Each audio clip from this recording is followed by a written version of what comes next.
Ministro Turismo, Comércio e Indústria halo encontro o primeiro-ministro Tauro Matanruak com a lei base, lei indústria, no decreto-lei com a distribuição da taxa bafatin turístico e Railaran. Foi encontro o primeiro-ministro Tauro Matanruak e o Palácio do Governo dele segunda-feira semana, né? Ministro Turismo, Comércio e Indústria José Lucas do Carmo da Silva Hateten. Durante nesse dá o regula fatin turístico e Railaran. Também se regula o de foi espaço para turismo doméstico Sira, retan receita nobele intimiza fundo Sira. Retribuição pagada taxa para turístico Sira e lá.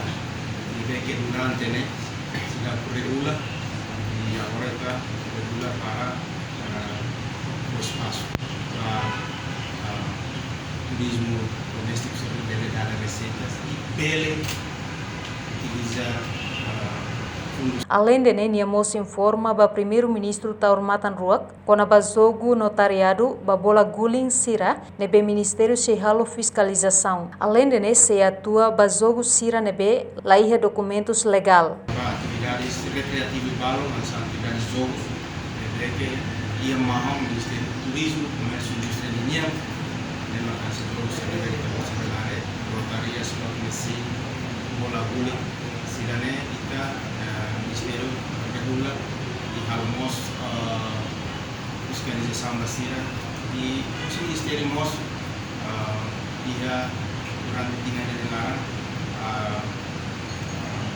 atuamos os balos em que aí documentos legal também estamos para os especialistas que ia os balos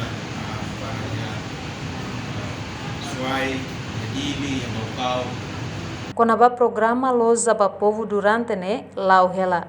Tina rua Ronolo Racing ida estabelece Loza para Povo Lima.